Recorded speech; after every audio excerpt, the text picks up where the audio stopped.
I just want to thank everyone for joining us. I want to, thank you all for being a part of what we're doing and being part of this, working together and creating a community. My name is Rob Tuzo. I am the co-founder of the New York School of Real Estate. I'm also a vice president at Cross Country Mortgage. I'm happy to invite you all here today, and I appreciate the loyal following that we've had and that have been joining us every week. This week we are, due to popular demand and a lot of questions, we have Haley Findlay here, who is an expert in the social media and the digital marketing space. A lot of you have asked for her and want some information on how to improve and how to really get out there and really do amazing stuff. And she's as good as there is out there. We're super impressed with her. We're happy to have her part of our team. Today, we are doing how to engage customers in a meaningful and relevant way and build a digital brand. Haley, thank you for joining us. How are you? Awesome. I'm great. I'm excited to talk about this. It's my favorite topic, social media in general. But, as you go online, it's not just about social media, right? It's about sales. It's about connecting with the audience. And we'll get into all that today. But it's fun to kind of create this whole roadmap like we have for you guys today. It's special just for this webinar and really bringing in all the different points that matter. Nice, terrific. So we have some slides that we're going to go through step by step on the different, how to use different softwares, challenges people have, things like that. We are going to open up to Q&A. We want this to be more of like a workshop than it be a CE class or a debate. I guess we'll start it off from there. Haley, where do you want to go with this to start? Should we start off with our poll? Yeah, let's start off with the poll. We couldn't wait to do this poll. So, yes. Usually Doug Vero does all our polls. We don't really get to play around with the polls. But please, I'm going to launch this polling. I'd love for all of you to vote so we know what to stress about and things that are important to you. Ooh, I get to answer the poll too. You can. I can. Awesome. And then also just to bring to attention for people who haven't used Zoom before, but there's a Q&A at the bottom. And like Rob said, we'll be doing this more workshop style and kind of working together. So we'll take breaks for Q&A, but also Rob and I will be looking at the Q&A to answer some of it live as we go through. My shirt looked like one of those Zoom backgrounds when you don't have a green screen, so I had to put a jacket on because it was distracting. So out of most people, 47% said they would, their biggest challenge during the current situation is generating new relationships. That's what I said. Oh, I'm sorry. The first thing is, I'm sorry, I missed it. Oh. The first thing that they said was understanding and using social media. So Great. 54% of everyone out there said that understanding and using social media. I think that the close second, which is catching up, is generating new relationships. In an instant, they flip-flopped. So understanding and using social media was the number one. Generating new relationships, number two. Of course, productivity, which is a big part of today, with creating content and maintaining customers as fourth and fifth. Awesome. So let's get started. I'm going to shut this down. Okay, you could see my screen, correct? Yeah. The slides? All right, great. Yes. So today's subject, here you go. If you're interested in these slides, we can also get them to you after the fact. We like sending you stuff after. This is a build also. We are working on a digital marketing and social media continuing education class, and also a workshop where you can learn either with more one-on-one attention or in a group setting to really direct and show you how to operate in this digital world. So we'll get into that later as well. Slide one. Haley, all you. Awesome. So today we're going to learn about the different steps on really creating an engaging, meaningful brand online, how to connect with your current clients and also new clients online as well. Right now with the current global situation, I feel like things have been shifting this way for a very long time. And what I mean by that is, how do we approach clients? How do we speak to new customers? How do we go online? And everyone's been kind of trying to figure that out. from independent contractors, businesses, freelancers, to huge companies with 5,000 employees or more. And now, because of the current situation, although I don't want us to be opportunistic in that way and kind of be remembered for when we are shifting during this time, but you know, that we are here, right? But because of the situation, it's kind of forcing us to go online, right? It's forcing us to change the way that we speak to people. It's forcing us to adapt these new ways of just doing business, right? So right today, the 4 things that we're going to go over is 1, engage your customers; 2, the best digital tools to use at home; 3, how to maintain and generate new clients; and of course, our top and favorite 4 social media platforms. And with all of those together, that is really a great formula or roadmap, if you will, to have a successful brand online. Now, there is no actual formula or a perfect step or approach. So if you see things out there that are saying your 5-step formula to the perfect client or to all the sales, like, that's not real. Every company is different. So I think online there's a lot of things you can listen to and look at, and that's kind of why, you know, Rob and I wanted to bring this Real Estate Insight together. Is we want to provide the best insight to you guys, and so we've taken apart everything that we've learned. We've studied a lot of what's worked and what hasn't, and that's what you'll be learning today. Yeah, so I mean, what she was saying about studying, I don't know if it's so much studying, but it's really like trial by error. We basically Yes. signed up for everything that was out there, and we kind of saw what was there, what people were selling, of course, what we were buying, and what we liked and what we didn't like about it. I mean, that was the biggest thing, was that we would buy something and it was like, this is great, but they're missing this. And Right. this was great, but they missed the point here. And I felt like there wasn't like a nice, like, put together program on like a roadmap. And although, Right. like Haley said, there is no blueprint, there is no roadmap, there are just certain things that you need to do. And we noticed that we didn't feel like there was a solution that had all of them. And that's what kind of sparked us trying to put together, you know, I guess you would call it what? A digital blueprint, right? Mm-hmm. Exactly. No, that's exactly what it is. Or it's, you know, there's a lot of information out there and it's missing something, or there's a perfect amount of information on, say, how to do Facebook ads, but it's several $1,000s for a course that you may do and pick up and then stop.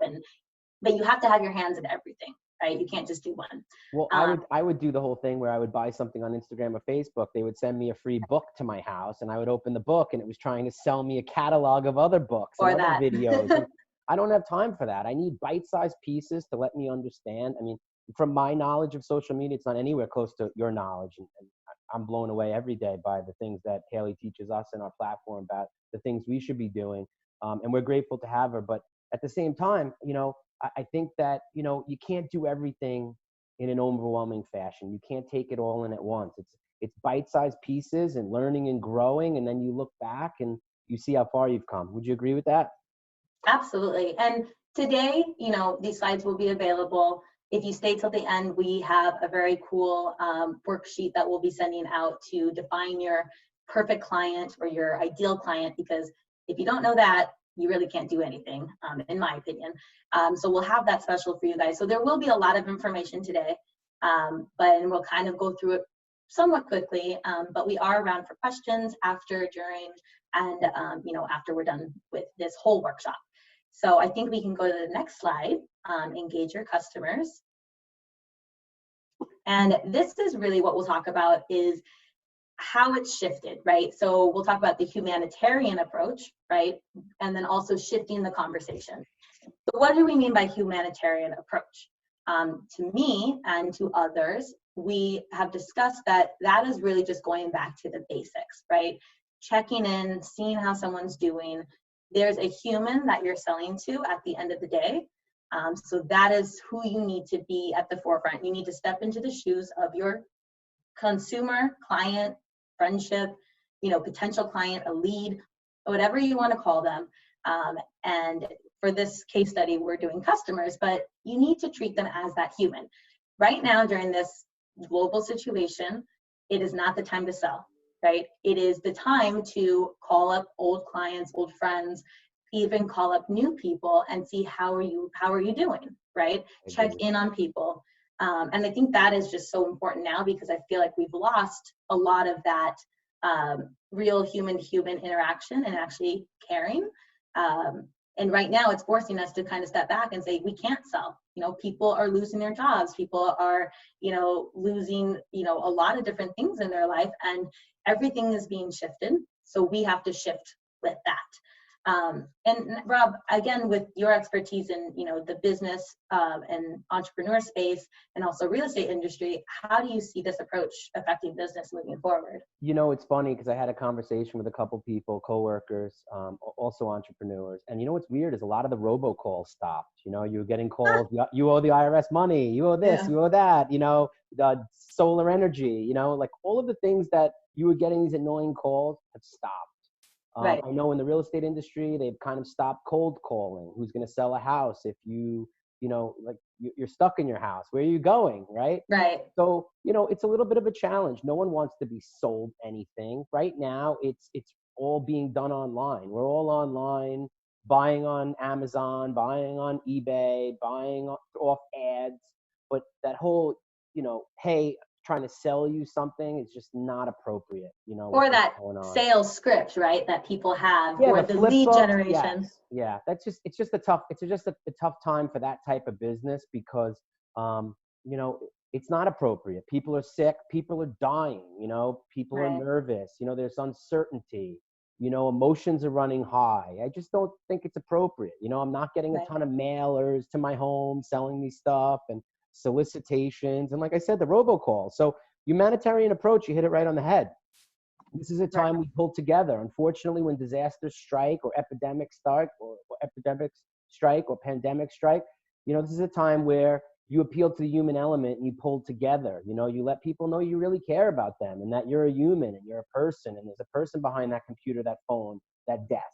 And it's important because we're all being affected by this. I think that's the most important thing, letting people know that you're there. And it's interesting too, this is kind of speeding ahead to the social media aspect, but I was on the phone with a few brands the other day just asking their struggles or their challenges and what they're seeing. And a few people brought to my attention that there's a lot of big companies that were very big on social media, but they're folding right now, or the robocalls, like you said, are stopping. So a lot of times too, when you look at social media, you may think, oh my gosh, this is this huge brand, it's all this, but it could also be a lot of hype, right? So keeping in the back of your head that there's social media, and then there's engaging with customers, and then there's sales, and then there's a roadmap, right, that we're building. So it's a lot more than just your presence online, right? Because you can't forget about your customers. But it was interesting to hear that a lot of bigger companies online weren't doing well, like their numbers just aren't there. And also, just to touch on, someone in the chat said that they can't hear us very well. So just wanted to, Rob, can you hear me? I hear you. Or if anyone else can't hear well, just let us know. Is it me? Is it me or is it Haley? I don't think it's me. No, I hear you great. So we can speak up a little louder, but let us know if there's anything like that. So let's see. A lot of nice questions too. I appreciate it. You guys are spoiling me, saying nice things. You could say. And if there's anything live, Rob, that you see in the Q&A, interrupt me and we can go over those questions. Yeah, 100%.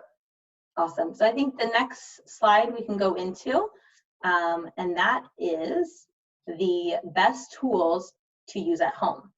And we also wrote down on here, 60% of customers say they would pay more for a great experience. So again, with everything that we're talking about going virtual and online, whether you're an independent contractor or a huge company with 5,000 people, the practices need to stay the same, right? The level of how you treat your customers, the experience that they go through, they may not know that Haley over here only has a few employees and Robert over here has, several hundred, right? Because our online consumer experience could be the same.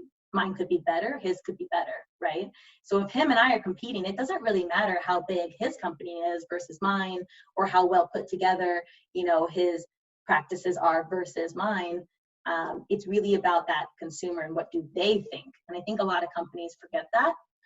So when we're going online, it's very important to pick the right tools, right? And I know from my experience, I've struggled a lot with, there's so many email platforms out there, which one do I choose, right? There's so many other like tools to use that, there's a lot. How do you pick the best ones? So that's kind of what we will go over today. Haley, you touched on something which I thought was very interesting. Can you hear me okay? Mm-hmm. Yeah. Okay, great. Like the fact of, you could have 100 or 200 employees or 5,000 employees, or a company with 3 or 4.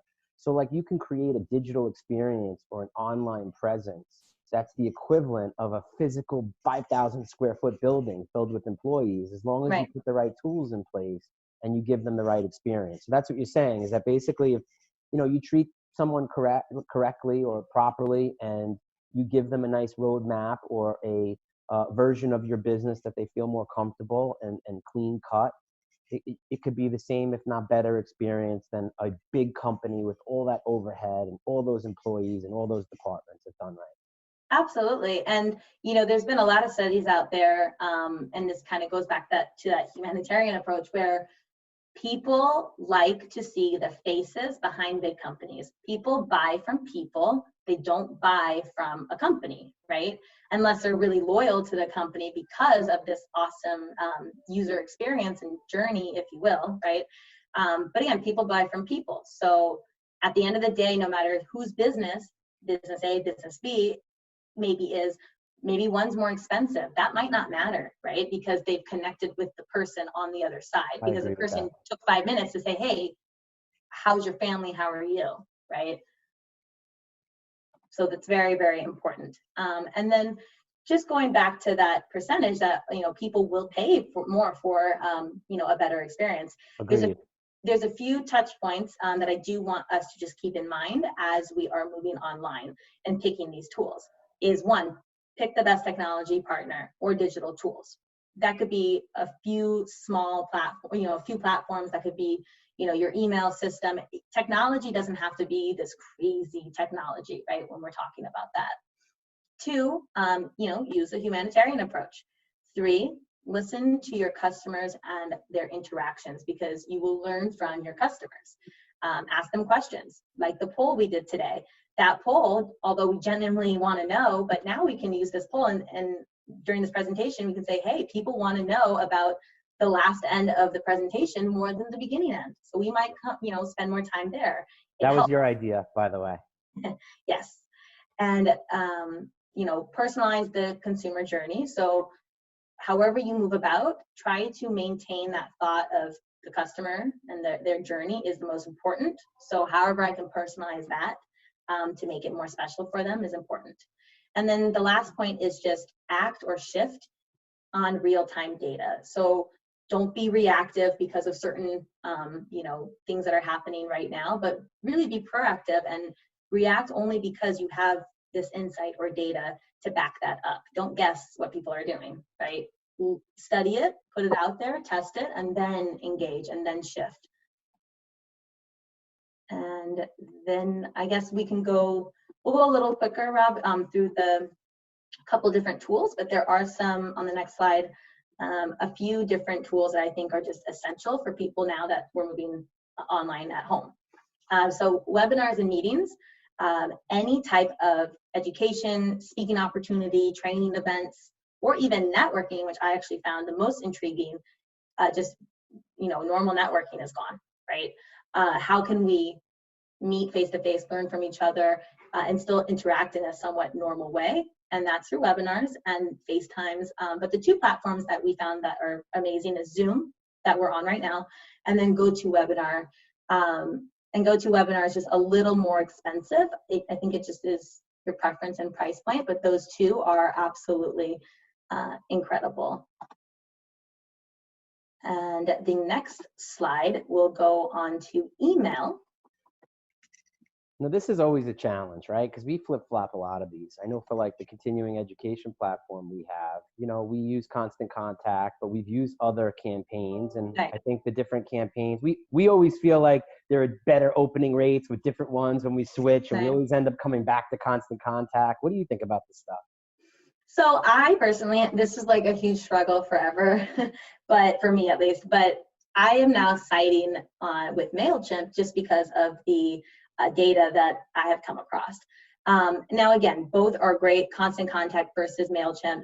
MailChimp does have, their first few thousand people are free. So that always helps. But when it comes to actual deliverability, Constant Contact has a 92% open rate versus, MailChimp has a 92% open rate versus Constant Contact, which is 71%.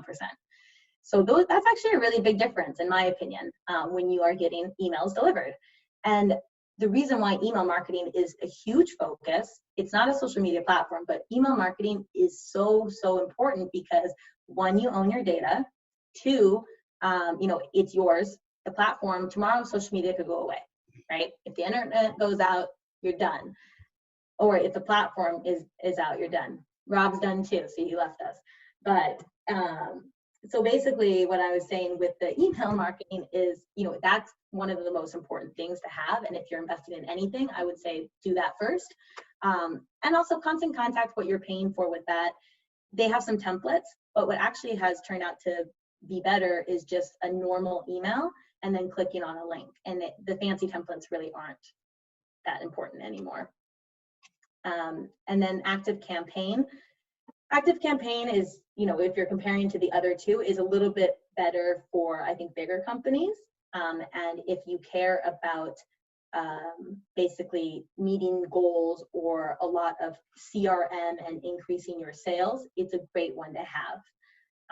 But I think if you're just starting out, MailChimp or Constant Contact. And the last thing I want to say too about MailChimp is MailChimp has a lot of social media integrations, and it also allows for platform to have advertising on there. So if you are in the business of e-commerce or making money off your list, I think that you should be going with MailChimp because Constant Contact is very limited. Well, Haley, the other thing is I read an interesting article, and I think it was the American Marketing Association, where it was about customer retention. And customer retention is great with email, right? It's like, not only can you stay in touch with your customers with different frequencies to either offer them discounts or advertise new products or your services, right? Because this isn't just for realtors. It's maybe for attorneys, financial planners, accountants, people with e-commerce businesses, people with retail stores, whatever it may be, you want to get your message out there.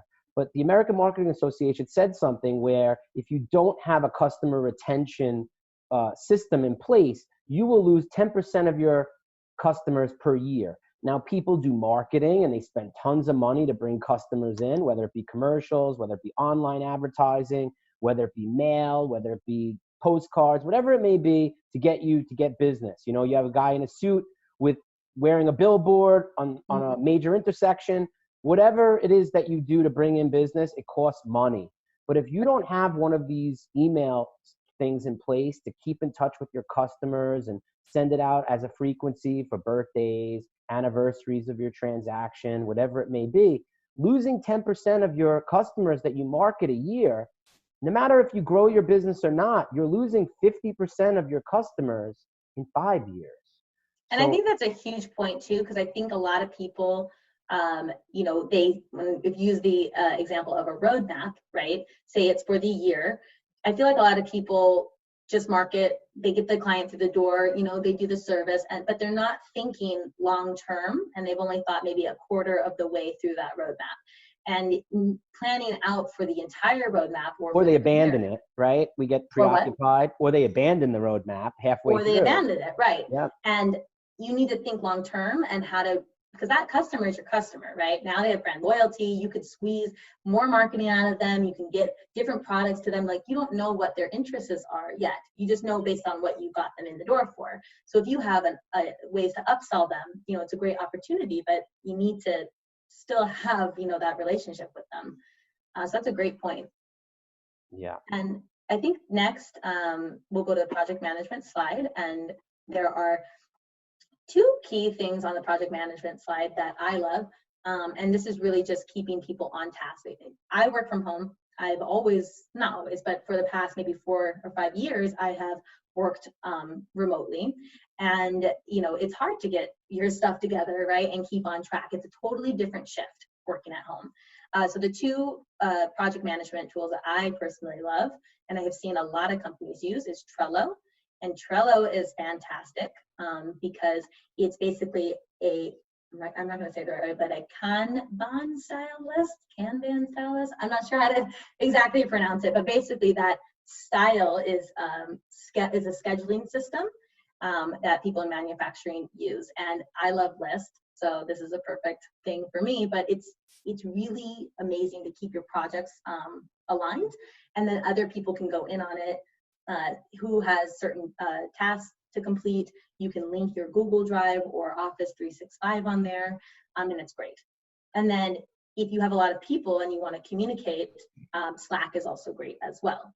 And that's just a communication platform for business. So Haley, I've never used either of these programs. I know Slack I've heard of before. I've never heard of Trello.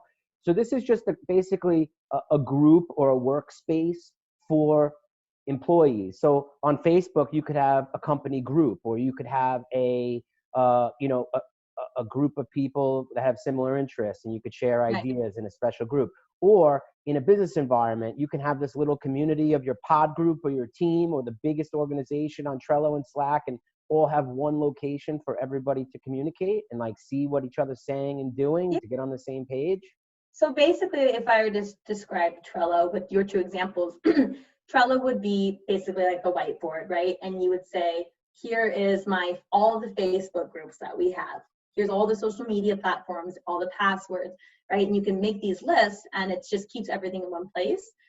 You can link everything that you just mentioned, but also it's really good for saying, this is the project at hand. We are building a new CE course, right? Here's the people that need to do this task. Here's, it's completed. Let's add notes here. And it's just a way to keep everyone together, because you don't have, unless you have weekly calls, you don't have the time to go into the office and meet with everyone, right? And in the virtual world, sometimes weekly calls just aren't great because things are moving so quickly, right? You're just getting tasks done, and it's a great way for someone to be able to put everything they're doing, and, for the person who's overseeing it to say, okay, let me just look in and see what's getting done. It's really fantastic, and it keeps it all organized. Especially now in today's environment. I mean, just things are changing every day, whether it be kids' schools, employer information, company intranets, information on garbage, information on whether you can go outside, whether you can buy food, protocols on just how to live your life on a daily basis. If you have to pay your mortgage or your rent or your bills, like that. Just every day new information's coming out. Someone's on TV talking about something. This is a great way to spread information as it affects a business as well. Right. And to me, sometimes even talking about this, it may seem a little, my favorite word, elementary, if you will, right?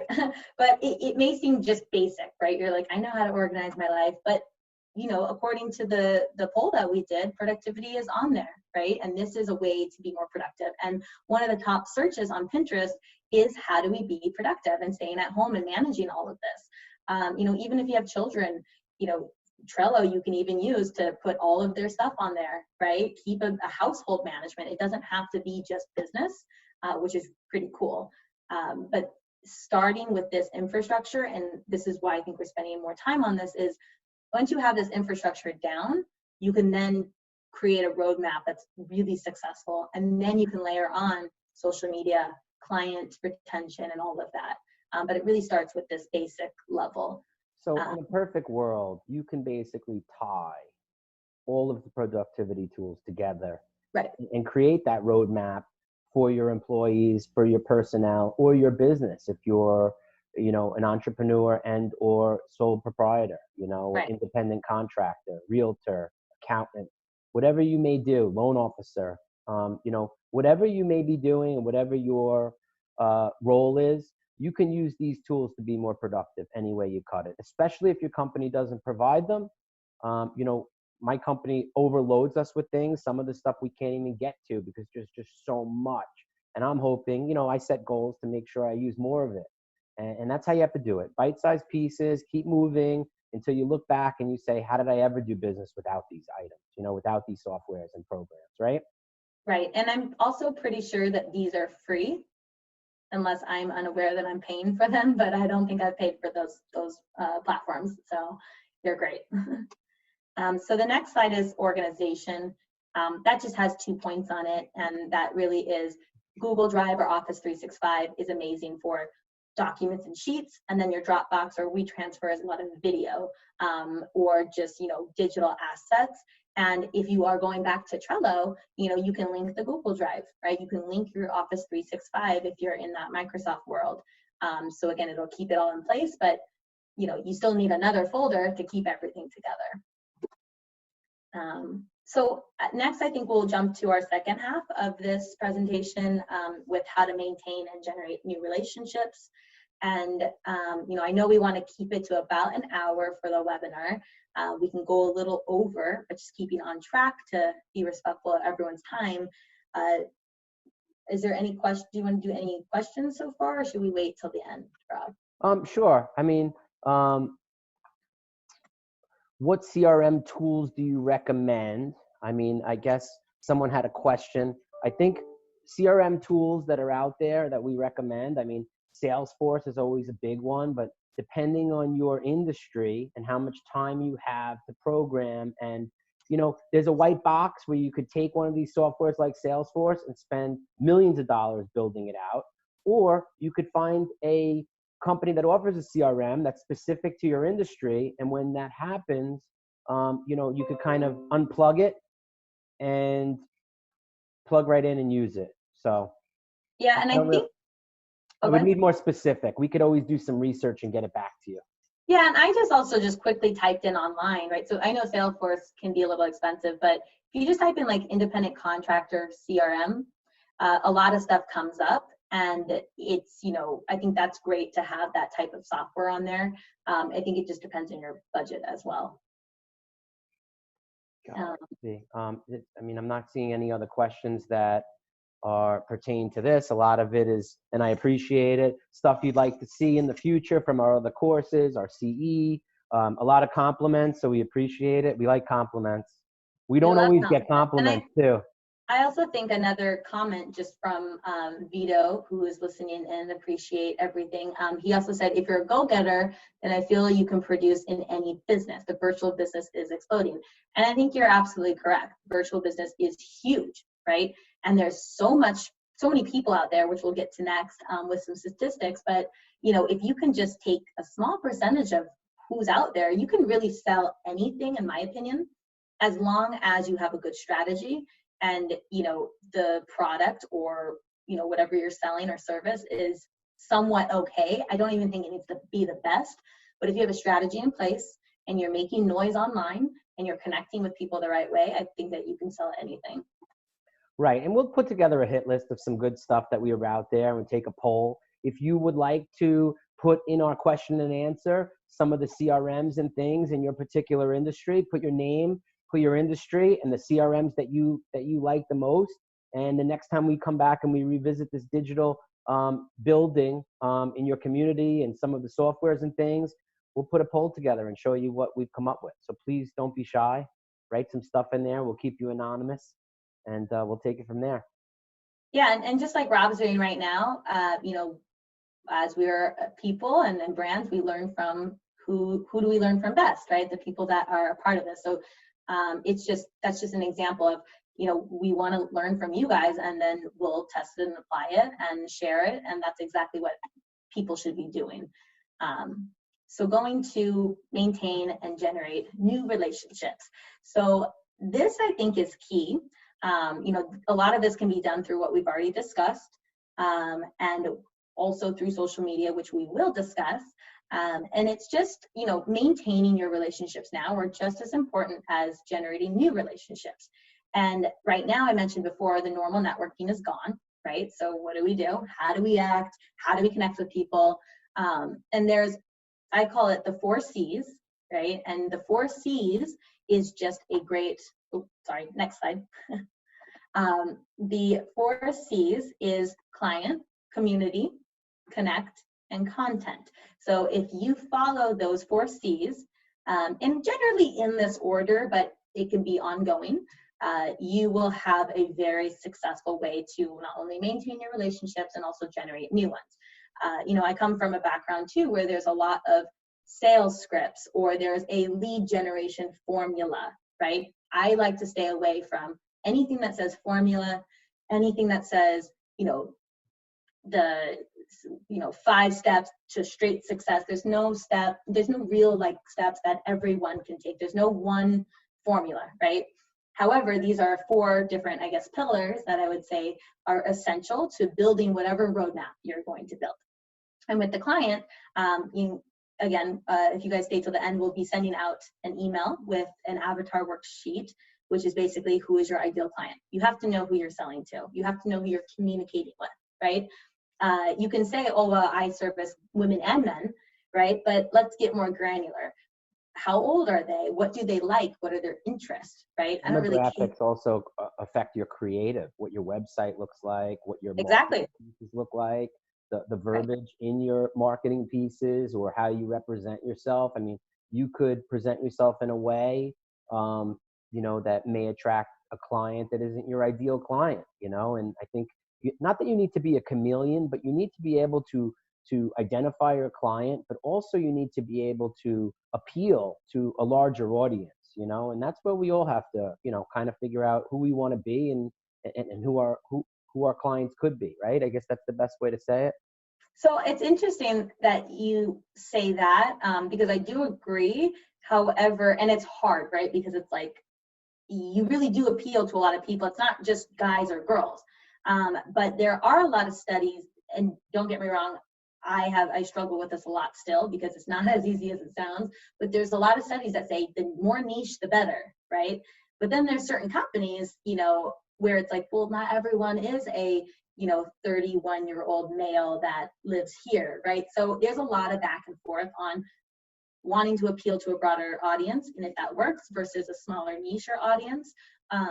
So it's difficult when it's, because you might get people, like Rob said, that aren't your ideal client, right? And they may be even better than who you're already attracting, and you have to kind of shift based on who's coming in, because at the end of the day, you don't know really who your person is. You're kind of guessing at the beginning.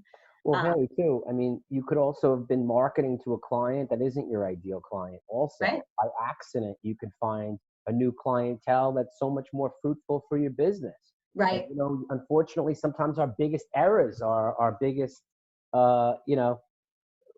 helpful ways to grow our business, Right. And so I think with that, a safe way to go about it is really understanding their emotions and what triggers them, because Rob is male, Haley, myself, is female, right? But both of us could be triggered by the emotion of wanting to start our own business and having an entrepreneur spirit, right? That's not a demographic, right? That's a feeling. That's a way that you write your copy, right, if you will, or the way you speak to someone. You could trigger that, and that's why they might buy from you. So I always found that was very beneficial.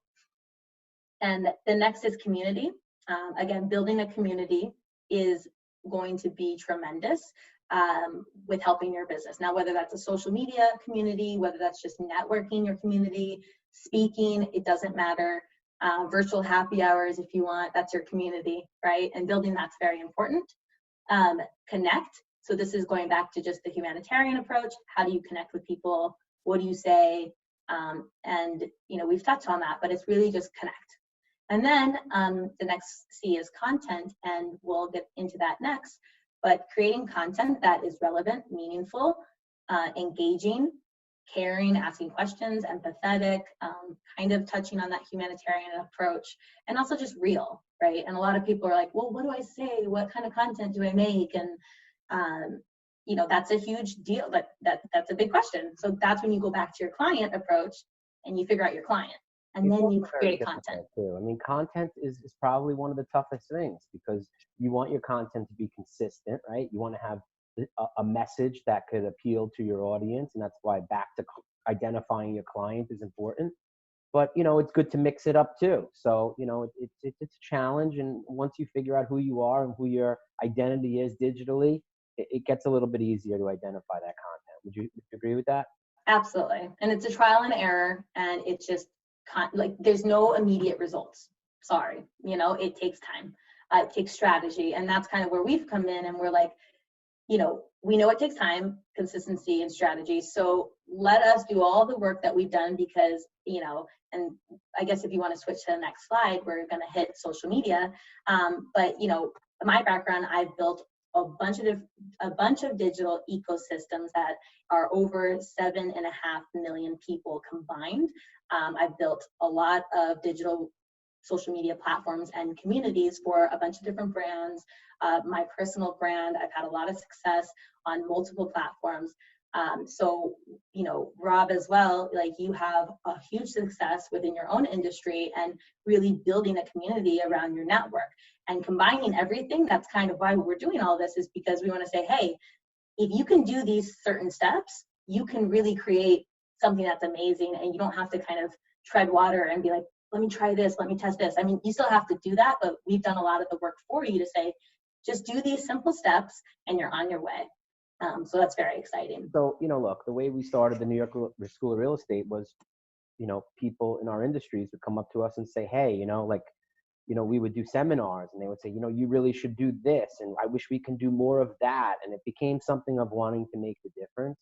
And now that we're in a new world, you know, we're always looking for new challenges. We connected with Haley, and we're trying to really put that blueprint together, and also give you the roadmap to get you to that next level.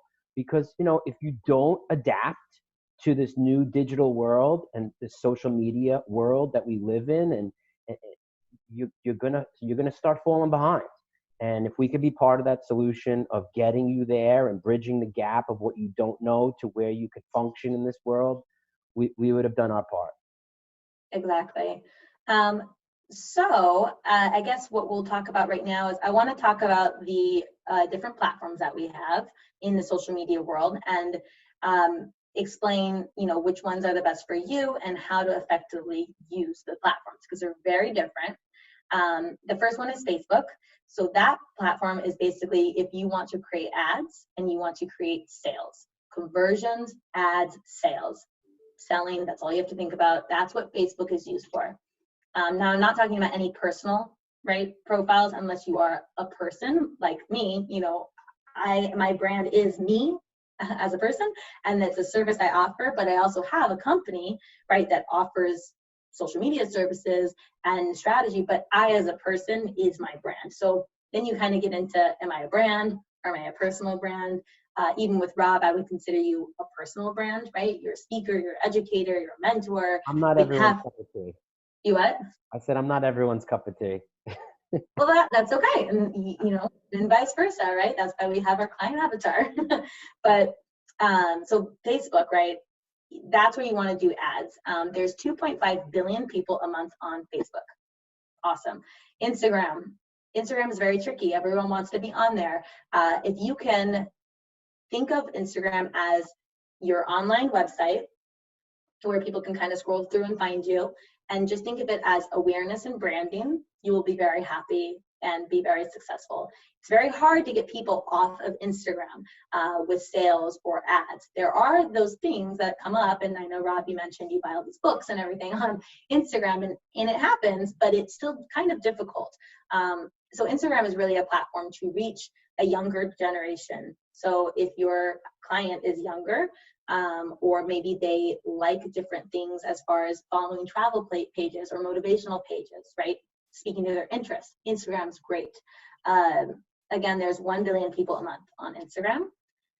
And YouTube is really mainly good for long form educational videos. There's 1.8 billion people, I'm saying billion with a B, right, a month on YouTube. That's amazing. However, YouTube is really only beneficial if you can create a video that is at least 10 minutes long. Why do we do that? We want to basically cater to the YouTube algorithm, and we want, you know, YouTube recognizes if it's 10 minutes or longer, and then you can actually get paid by YouTube. Anything less on YouTube, anything less than 10 minutes is honestly kind of a waste of time. You can get some views and whatnot, but you're not playing to the algorithm, and you know, that's what's tricky about these social media websites. Pinterest is fantastic. It's a way to drive traffic and create organic growth at a very reasonable price, if not completely at no cost, except for your time. And there's 322 million people a month on Pinterest. Pinterest is also great to drive traffic off of the platform. So if you're even looking up, how to work from home, productivity, Pinterest could come up because it's a search engine. LinkedIn, it's professional connection. There's 260 million people a month that are on there. I think it would be great to just share what you're doing business-wise. A lot of people will message for opportunities to grow. But to me, it's really used for connect with people on a professional level. And there's Twitter. I personally don't have Twitter. A lot of big brands have Twitter, which is actually really good because you can share your thoughts and be very direct. There's 330 million people on that. And it's great for if you're a bigger company and you want to connect with people and answer questions, or you have, just be there for your clients if you have like products or product reviews. So all in all, there's over 6.2 billion potential customers a month on these social media platforms. So it's very, very important and a lot of opportunity to tap into that. So Haley, my experience with a lot of the social media stuff, and remember, like there are people who are beginners or very green with social media and are afraid of it. There are people like myself who are somewhat casual users, but also kind of dive in on the professional side, not to your level. But from my perspective, which is someone kind of in the middle of where Haley is and where a beginner or someone a little fearful of getting involved in this, or with the, I can't do this, or I don't understand this world.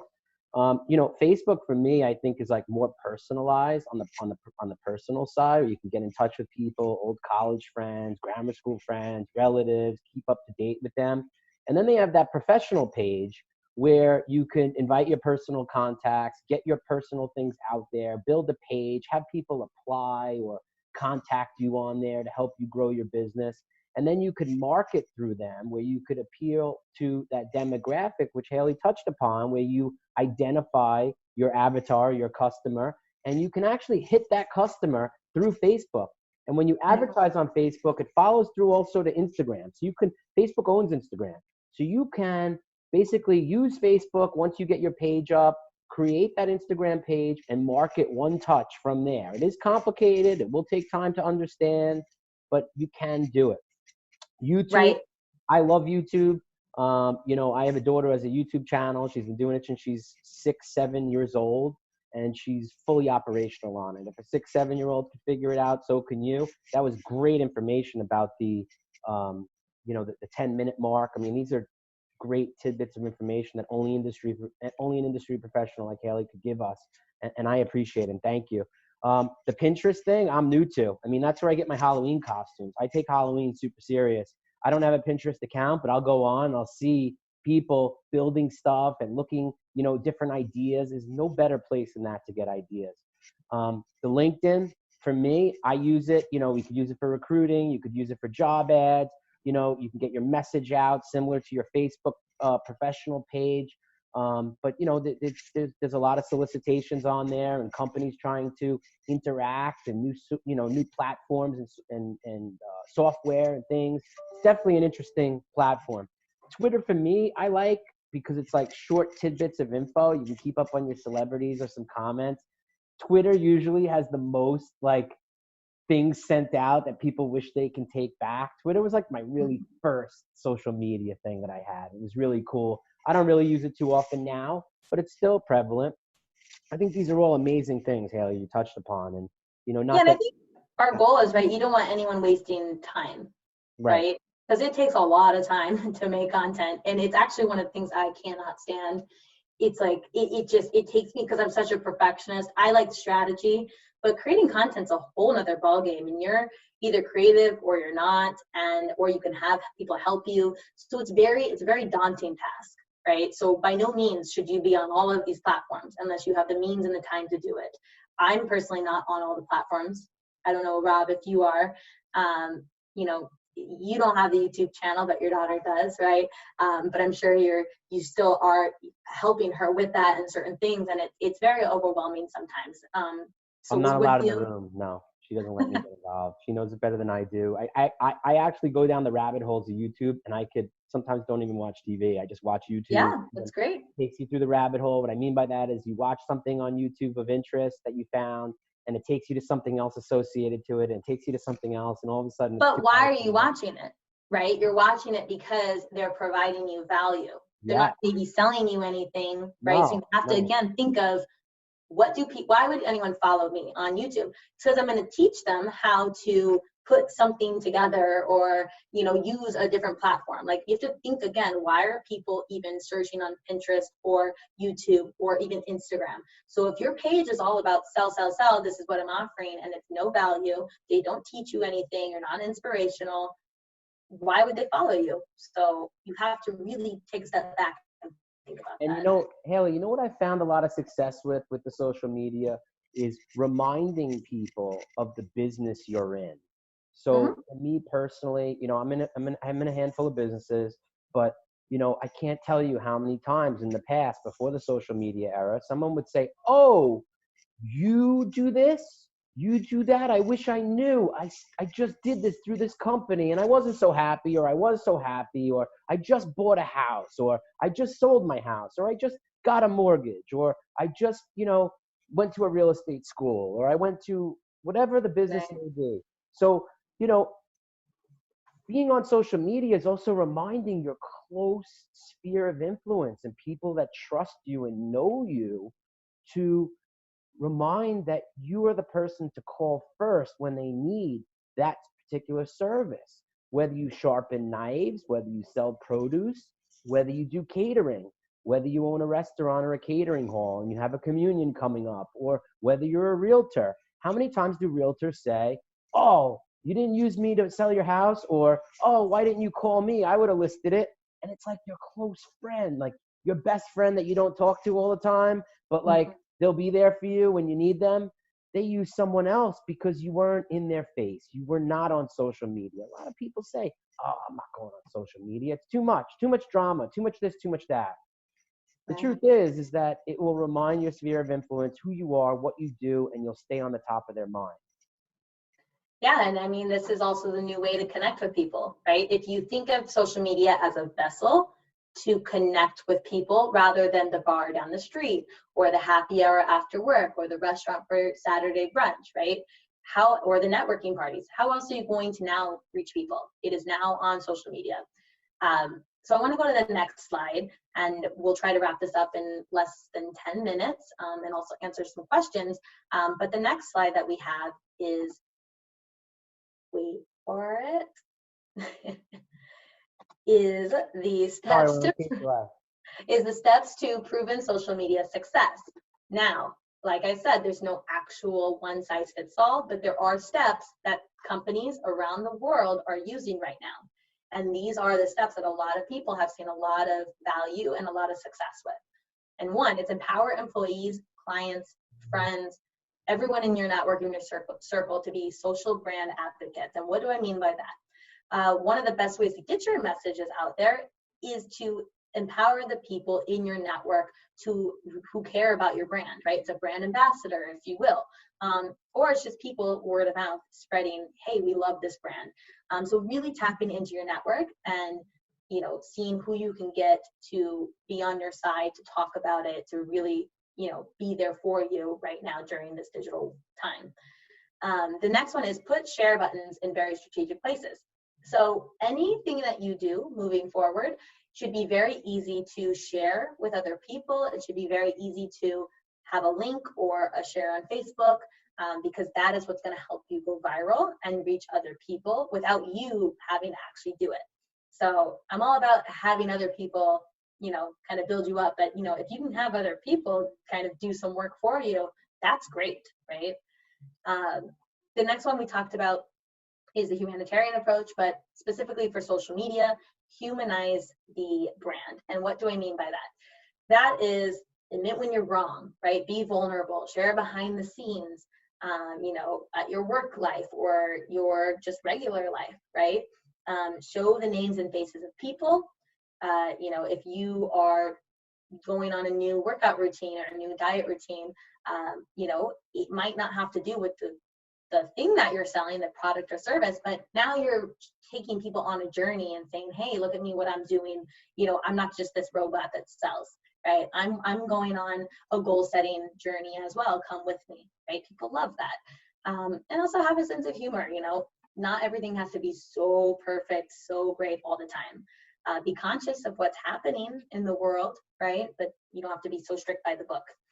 The more real, authentic, and just raw it is, the better, especially with Generation Z and now the newer generation, Generation Alpha, right? They like that. Grow your audience the right way.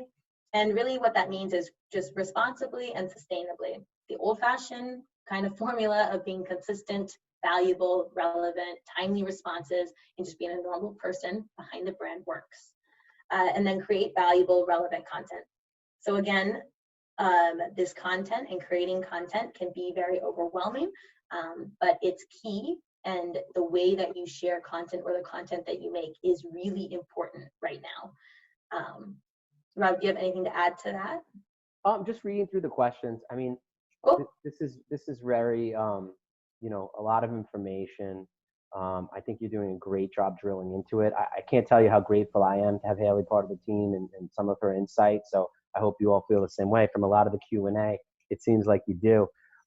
You know, some people say, you know, they want to touch on some of the things they wanted to touch on, Haley, is like, you know, the on the workshop portion, like their thought on promoting posts on Instagram. I was just going to read that. That's from Juan. So thank you. Oh, yeah. No, you go ahead. participating. You go ahead. I don't want to steal your thunder. No, We're probably no, waiting for please. You read, I'll answer. How about that? Okay, Because it's a great question. So they want, you know, the people have spoken. They want you to touch on your thoughts on promoting posts on Instagram or boosting on Facebook. Right. You know, like, so it was a two-part question. What kind of content's going to pull clients for those boosts and promotions? So the ROI is in our favor. So I'm going to give you a little hint. So Haley and I go back and forth. She knows the best ways to do these things. And I personally am one of those trial by error people that will try everything to either prove her wrong or like make it work, even though it's not supposed to work.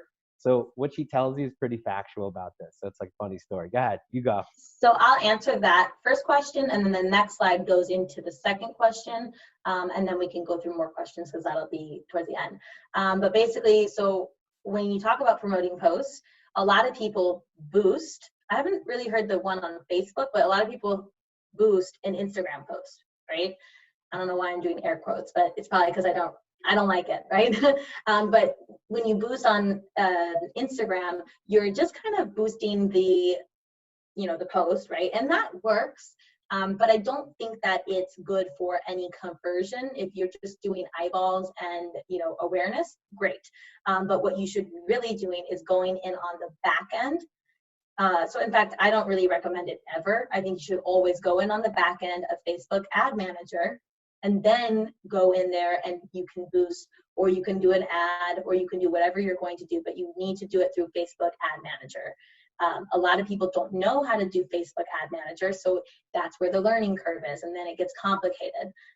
So I personally never recommend boosting anything just on Instagram platform. I just don't see the return on your investment there. And then let's go to the next slide, Rob, and I'll answer the second part of the question. The other thing too about the, and I'm gonna, you know, because usually you slap me around with this stuff, is that, you know, when you're promoting posts on Instagram, you're not always attracting your, you know, the clientele or the people that you'd be looking for, you know, so. Well, you can do an audience, right, that you want, and you can put those parameters on there just like you would Facebook, but it's not, yeah, I don't think it's that. I always get the people I don't want. Yeah. So yeah, it's definitely a catch-22. So I guess. You want to go to the next slide, or do you want to answer another couple questions? Let's go to the next slide because it kind of answers the second part about the content here. What kind of content is going to pull in people. So I'll quickly kind of run through this, but, you know, respect the rules of the channel, of each channel, right? And have a strategy, a publishing strategy, not a channel strategy. So have an overall strategy of the content that you're going to push out, and then make it, individualize it and personalize it per the channel. Make everything that you do, which is CTA, so a call to action, make everything mobile friendly. A lot of people are on their phones, so it needs to be web and mobile friendly, all the content, and then publish only according to your own data. So, you know, if you have the analytics on your social media platform that says posting at 3 o'clock is good, or posting at 1:23 p.m. is good, that's the data that you should go on and go through. And then also using tracking URLs. You can track different promotions and ads and, you know, everything under the sun on different posts. And you can get a little URL through third-party platforms, or Google Analytics has a URL tracking as well. And you can actually track what comes through different social media promotions. So then you can actually see your ROI. And again, going back to the question, you know, the content that does the best right now is real, raw, authentic content. It's video. If you are comfortable doing video, video does fantastic. Even just a journey and kind of how the process, almost like a TV show, right? If you think of reality TV, what do they take you through? A whole journey, right? And all the behind the scenes. And that's great. The ups and downs, the emotional journey, right? Mm-hmm. Blood, sweat, and Yeah. tears. It's not just a good, you know. The emotional journey, it's real. And then just content that provides value. So if you're selling a product, I don't want to hear about your product. But if you're selling products in the you know, home space, right, whether that's real estate or decor or whatever it is, you know, talk about, you know, how to organize at home, talk about other things that I can find valuable within that niche. That's not just, you know, here's my home organization service, right? Give me more value. So that's the content that does good. Is it niche or is it niche? I say niche. Is it tomato? You know, like how they say like rich, it's like riche, you know? Oh, yeah. Or Target is like Target, if you want to be fancy. Got it. Yes. So if you go to the next slide, that's pretty much it and what we had for today, just the ending slide. Oh no, we have this one actually. So I guess what happens next, do you want to touch on that and then we can go through questions? Yeah, I mean, what happens next is, you know, where you can expect, you know, we'll send you the bullet points or the slides of this. We have more content that we're going to hit you with very soon. We're waiting for, we have it approved through New York State. This class is going to blow your minds. It's just going to really drill into a lot of the stuff that you want to know. And then we will also be offering something on the more private side where we could even dig in a little bit deeper. And we'll discuss that later. But I want to give a plug to, you know, Real Estate Insight is also our Instagram page. Please follow it. We'll have some great content up there. We really take a lot of time to curate this page and put really cool stuff on there. And, you know, it's a great way to connect also, you know. Yeah, and you guys can also see kind of what we're doing on there and say, oh, that's the kind of content they're pushing. And you may see some posts have better engagement versus not, and that's testing, and that's okay. So it's all trial and error. It's pretty cool. And the cool part is it's a brand new page. So you're seeing it from Jump Street. It's not like it's been around for 4 years and it's right. Have it all figured out. Like every page is a different, you know, has an algorithm, right? And I guess you have to figure that out for yourself on who are your personnel, who are your people. And, you know, please follow it, check out the page. There's just so many aspects to it and we're available to you. So you can Q&A us on there, questions, things like that, things you want to see on our weekly show that we do, you know, just please reach out to us. We want to be available to you. Right. So now it's the last slide. So if you want to put that up, Rob. But there is one question that I saw that I thought was very interesting. And then we can stick around for maybe the next couple minutes and answer those. But it's from Denise, and she says, I'm a real estate agent and would like to promote snippets of my blog posts on Instagram to drive traffic to my website. And what are the thoughts on website blogging? And do you still find it effective? So if it's done right, I think website blogging is great. It's fantastic. I like to look at website blog as the 2020 PR, if you will, right? So what is the purpose of website blogging?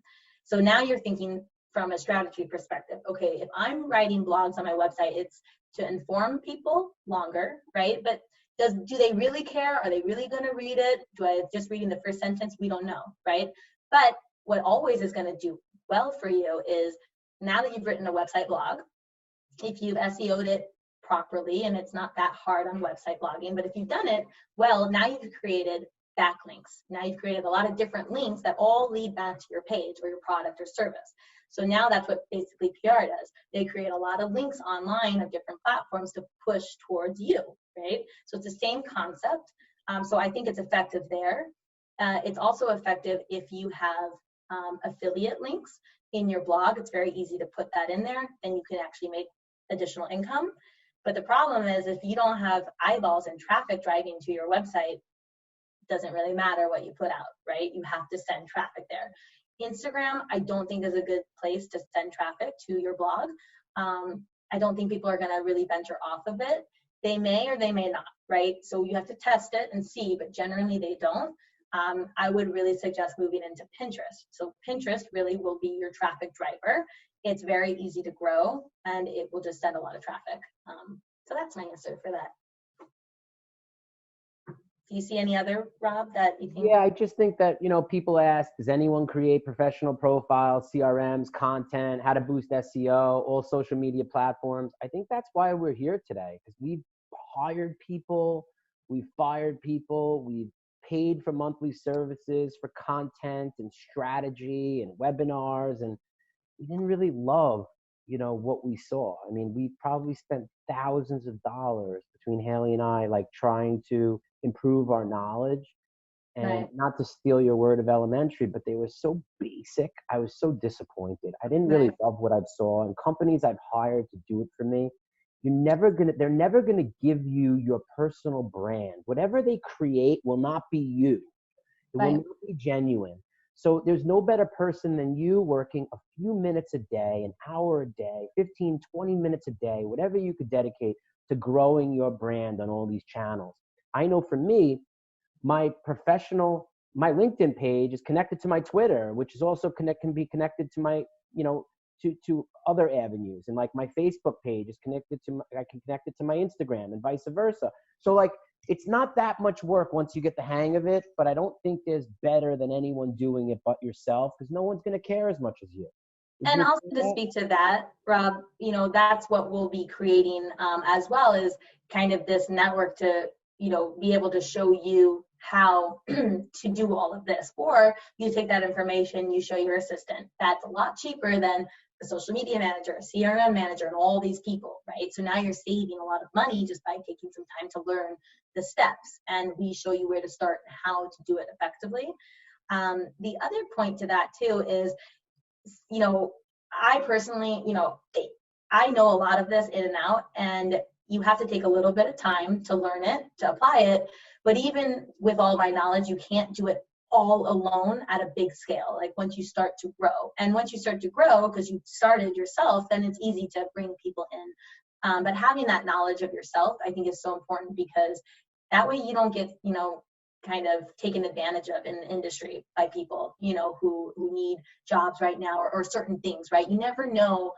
I just always think it's important to be educated yourself, so that you know what's happening, and can speak to it and kind of oversee it. But that's really what we are creating, and we will have certain people in that community that do a lot of that as well, that are very are experts in that industry. Makes sense. You know, I have a couple CRMs here. I want to dig into them and kind of see what's what, because I have a couple on my mind also. I appreciate all the compliments. Very nice. Thank you. Appreciate it. If you guys want to see something else from our CE classes, or what you want to see on Wednesday, Real Estate Insight, please go in the Q&A and tell us. Respond to our emails. We'd love to hear from you. I think that's about it with this. So what do we have on for next week, right? So it's we ran a little bit over, but there was a lot of great content. I know you guys all love this. And Haley, I appreciate you giving us, you know, your professional insight. That's great. You know, you're super impressive in this field, and we're blown away by it, especially not knowing what we're doing. So you're running circles around us. If you want to get more information about this, please reach out. Tell us what you need help with. Tell us what you want to see. Next week, we're going to dive into something that is a little taboo now, which is this new digital world, digital notary, the closing process, trials and tribulations of being a national title company and closing attorney firm.